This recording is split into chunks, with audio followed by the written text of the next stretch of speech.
오늘 하나님의 말씀은 시편 72편 1절로 4절까지의 말씀입니다. 시편 72편이 이게 이제 시편을 갖다 이제 장르나 양식을 나누는데요. 이게 탄식시 뭐 이렇게 보통 그런 것들이 많죠. 근데 이게 이제 왕족시다 이렇게 이제 장르를 나눠요. 그 얘기는 무슨 얘기냐면 그 장르가 뭐 일반 사람들에게 무슨 뭐 큰 도움이 되겠느냐 이렇게 생각하실지 몰라도 사실은 설교를 하고 우리가 본문의 뜻을 깨달을 때 굉장히 깊은 배경이 되는 거예요. 이 시편 72편이 솔로몬이나 다윗 왕조 이런 왕들이 어떻게 주의 백성을 다스려야 하는가, 하나님께서 어떻게 한 거예요. 왕을 세워서 이 땅에 인간왕을 세워서 하나님이 다스리는 것을 위임한 거잖아요. 그러니까 하나님이 어떻게 다스려야 된다고 이야기하는 거예요. 백성들이 왕이 하나님께서 우리를 다스리는 것처럼 다스리면 인간 왕은 어떻게 해야 되는가, 하나님처럼 다스려야 된다는 거예요. 하나님이 베푸시는 자잖아요. 그런 것을 노래하는 거예요. 그러니까 왕이 취임할 때, 즉위할 때 불렀거나 혹은 왕에게 무엇을 이렇게 왕들이 자주 불러서 이렇게 해야 되는 거. 주의 백성을 다스린다는 게 사회적 위치에서 이게 얼마나 대단한 거예요. 하나님께서 왕족으로 세웠으니까. 그러니까 그 위에 그들이 그 일반 세상 사람들은 권력과 명예와 사회적 지위, 부 이런 걸 얻기 위해서 얼마나 수단 방법을 안 가려요. 근데 하나님께서 그걸 다 허락하신 거란 말이에요. 너에게 태어나 보니까 하나님께서 부여하신 거란 말이에요. 그럼 그 특권을 누리는 왕들이 내가 누리는 게 당연한 거고 너희들은 나를 섬겨야 한다, 이렇게 하면 탈취하고 빼앗는 왕이 되는 거예요. 근데 하나님은 뭐라고 그러셔요? 하나님은 언제나 베푸시는 자란 말이에요.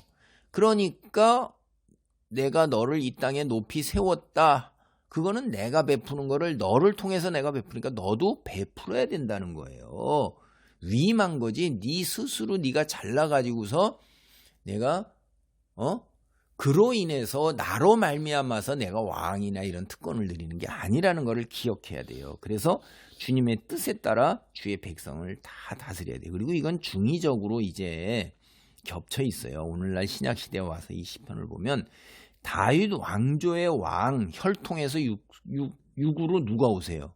예수 그리스도 메시아 오시잖아요. 왕이신 메시아가 오신다 이 말이에요. 어떻게 자기 백성과 온 세상을 통치할 것인가를 또 이야기를 이렇게 드러내고 묘사하는 거예요. 그러니까 중의적이에요. 뜻이 겹쳐 있는 것입니다. 그래서 매우 미래지향적이고, 그렇다면 또 메시아의 통치, 예수님의 초림 때에 어느 정도 이루어졌지만 재림 때에는 온전하게 최종적으로 성취된다 하는 거죠. 우리는 그걸 여기서 볼 수가 있어요.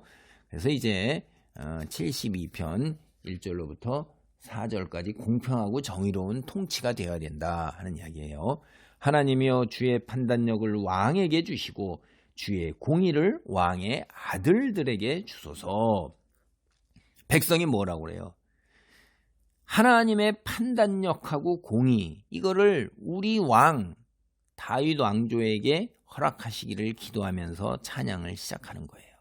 왕에게 주시고 왕의 아들에게 주소서. 이게 이제 우리가 보면 대대손손 이어지는 모든 왕들이 그런 하나님의 판단력 그리고 하나님의 공의, 이거를 허락해 달라는 거죠. 이제 판단력이라는 것은 이게 뭐냐면 정의하고 같은 단어예요. 뿌리가 justice. 그러니까 모든 사람에게 공평하고 공정하게 적용되는 기준을 왕이 가지고 있어야 된다 이 말이에요. 공의라는 건 뭐예요? 옳고 그름에 대한 거예요. 오늘날은 옳고 그름이 없죠. 지금 다 자기에게 유익한 합리성을 가지고 다 사람 판단한단 말이에요. 학교에서도 그렇게 가르치고.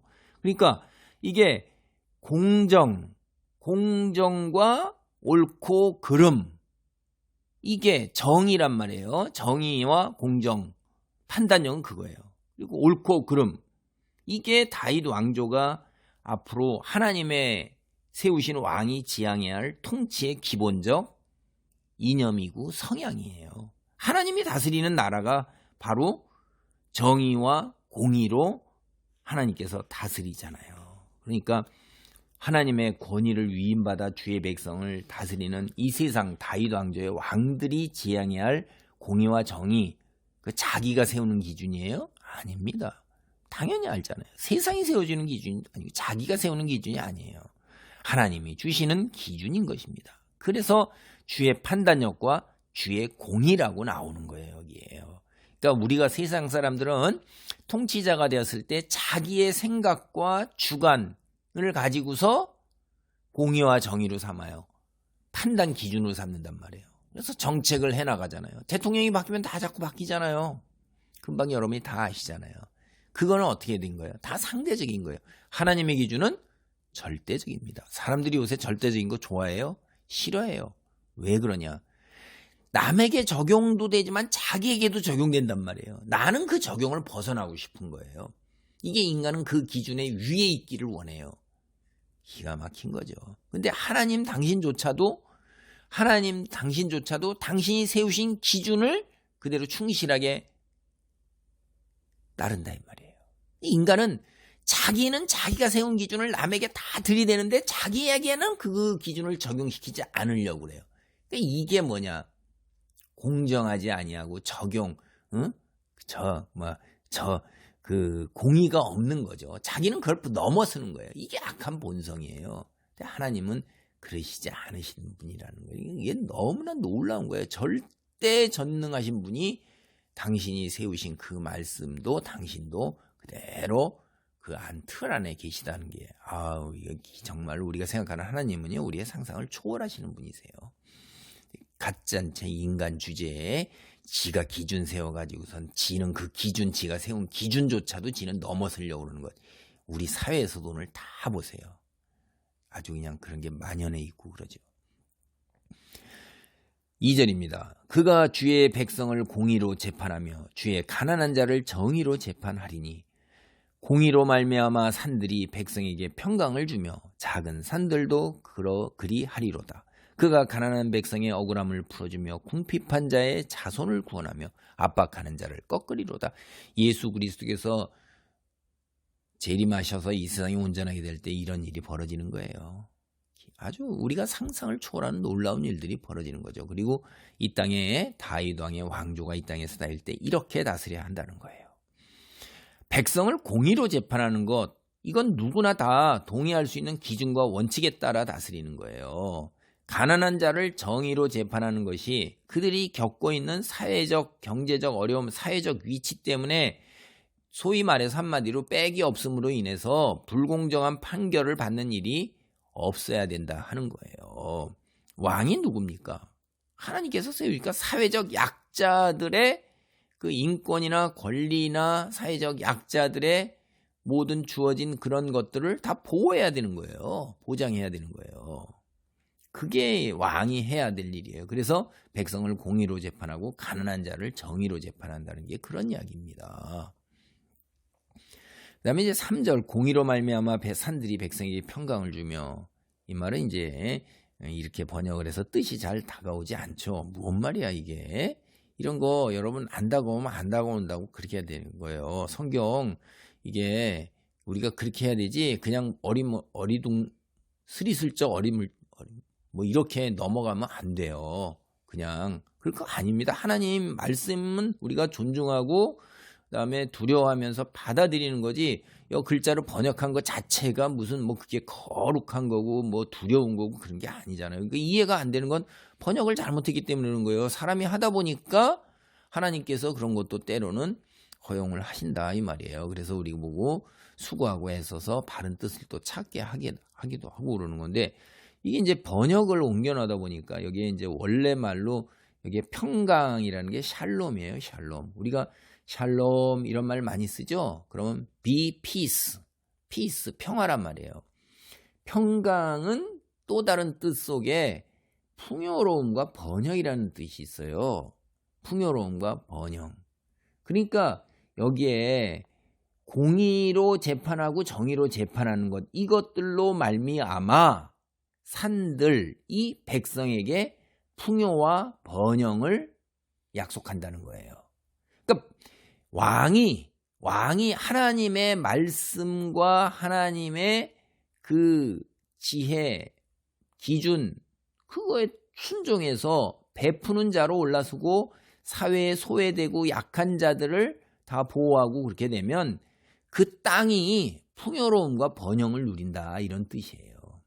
자연이 산과 언덕 있는 이런 자연, 산들, 작은 산, 모든 자연, 이게 자연이잖아요. 자연이 풍요로움으로 화답을 하게 된다. 그래서 이 경건한 왕과 그 다음에 그 가난한 자와 그 돈이 없을 뿐만 아니라 궁핍한 자, 경제적인 어려움과 다른 사람으로부터 공고함을 겪는 자들, 이런 자들, 억울함을 풀어주는 왕, 압박하는 자를 꺾는 왕, 그래서 모든 하나님의 공의와 정의가 하수처럼 넘치는 그러한 공동체, 그러한 나라는 자연조차도 풍요로움을 주고 자연재해가 없다 하는 그런 뜻이에요, 이게. 그래서 4절입니다. 그의 가난한 백성의 억울함을 풀어주며 궁핍한 자의 자손을 구원하며 압박하는 자를 꺾으리로다 이랬잖아요. 제가 다시 말씀드려, 궁핍한 자라는 게 경제적인 어려움뿐만 아니라 다른 사람으로부터 억압을 겪는 사람이에요. 가난한 과부의 가산을 삼킨다고 그랬잖아요. 예수님도 바로 그런 걸 얘기하는 거예요. 가난과 억압에 찌든 이런 또 부모들, 그래서 이런 거를 대물림하는 일, 피해를 보는 일이 없도록 통치하고 다스릴 거는 거예요. 그리고 압박하는 자를 꺾는 건 그렇게 압박하는 자, 탈취하는 자, 갈취하는 자 다 사라져야 한다는 거예요. 그 꺾다, 여기에 압박하는 자를 꺾는 거는 압박하는 자를 압박할 것이다 하는 거예요. 하나님 이 왕의 권력으로 그 자들을 압박을 해갖고 그 자들을 오히려 공의와 정의로 재판을 해서 사라져 버리도록 해서 더 이상 남을 압박하지 못하도록 하는 겁니다. 기도합니다. 할렐루야. 아버지 감사합니다. 하나님이 다스리는 나라가 바로 이러한 나라이고 정의와 공의가 하수처럼 넘치며 아버지 가난한 백성, 궁핍한 자, 압박하는 자, 이런 자들이 다 사라진, 정말로 억울함이 사라진, 그리하여 자연조차도 풍요로움과 번영으로 화답하는 그러한 나라, 그게 하나님이 다스리는 나라이고 또한 하나님이 세우신 왕이 그러한 아버지와 다스림을 펼쳐나가야 됨을 이야기하고 있는 것을 봅니다. 우리 그리스도인이 이 땅에서 빛으로 설 때 어떤 모습으로 서야 하는 것들을 또 이 구절에서 찾아볼 수 있습니다. 내가 그러한 자리에 바로 설 수 있는 아버지 실력, 능력을 성령으로 역사하사 덧입혀 주옵소서. 주님 홀로 영광받아 주옵소서. 마라난타 주 예수여 속히 오시옵소서. 예수님의 이름으로 기도하옵나이다. 아멘.